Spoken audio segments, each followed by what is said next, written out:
another episode of Vermont's 100 Covered Bridges. Today we're at the Coburn Bridge, which is in East Montpelier. So the Coburn Bridge is one with a long history, a great history and a story to go with it.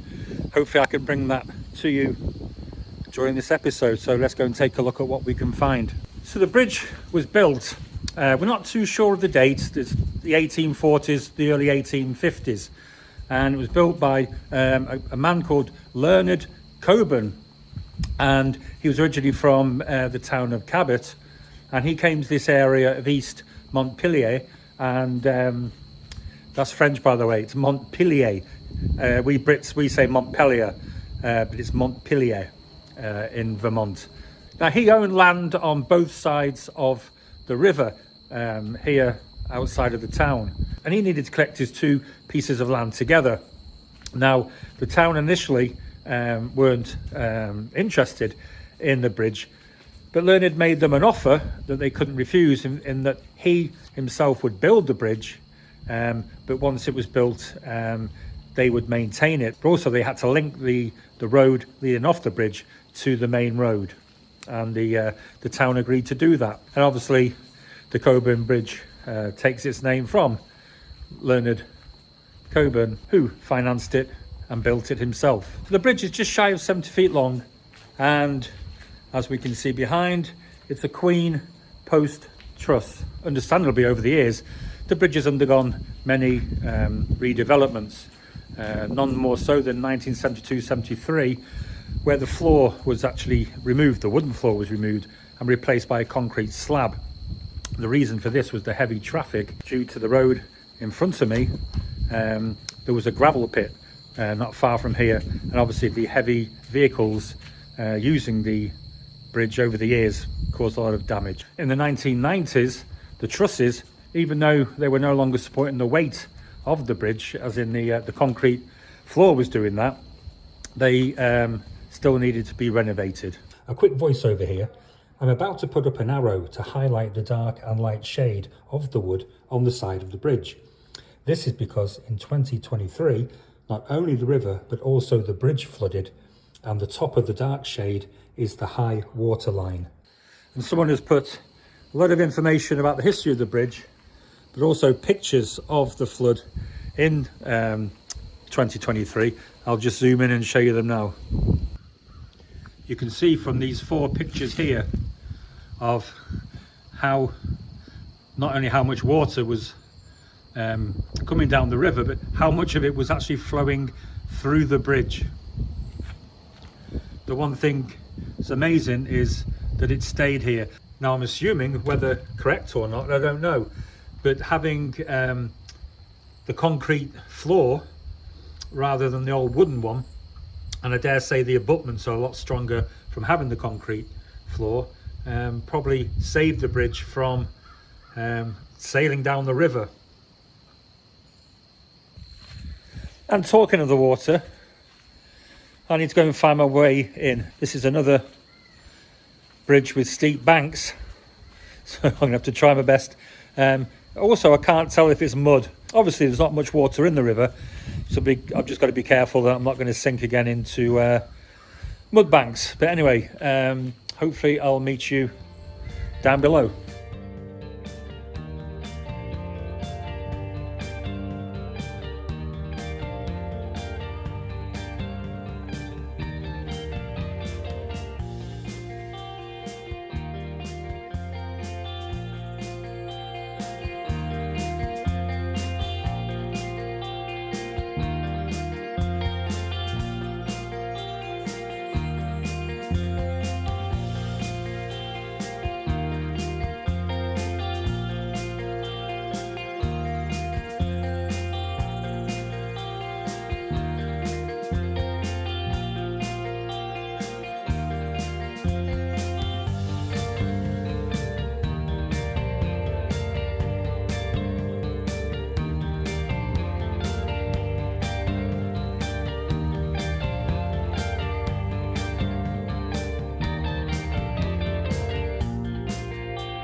Here I am downstream.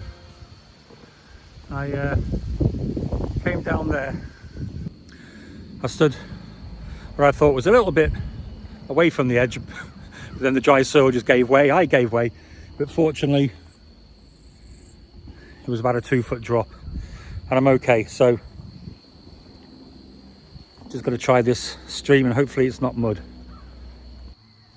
Thankfully the riverbed is good to stand on and I've not gone through, so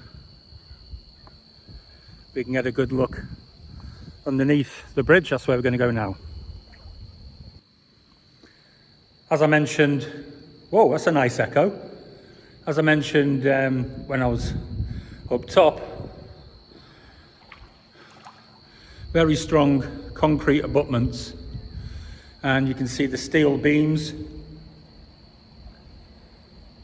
and also the concrete slab of the floor definitely held the bridge in place when the river went past. I mean, it's hard to believe, like if you look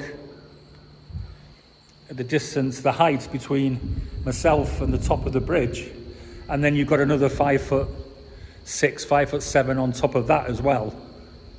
I mean, the whole land and everywhere around was just submerged. Incredible amount of water from 2023. Let's go and take a look from upstream.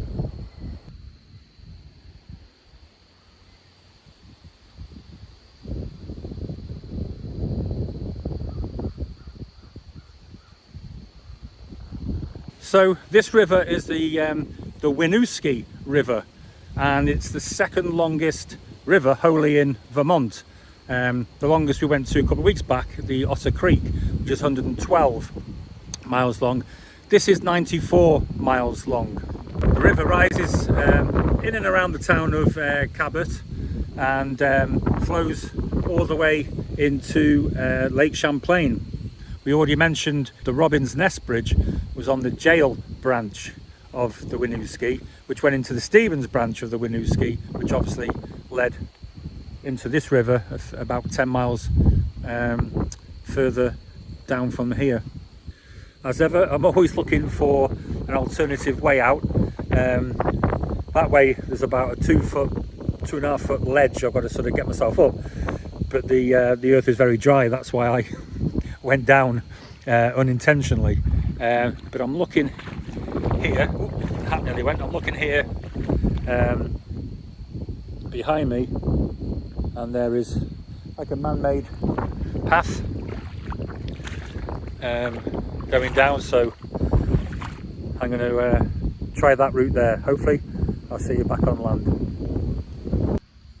With one last shot of the Coburn Bridge.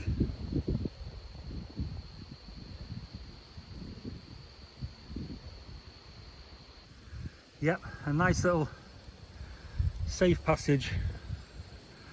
Another shot from bridge level.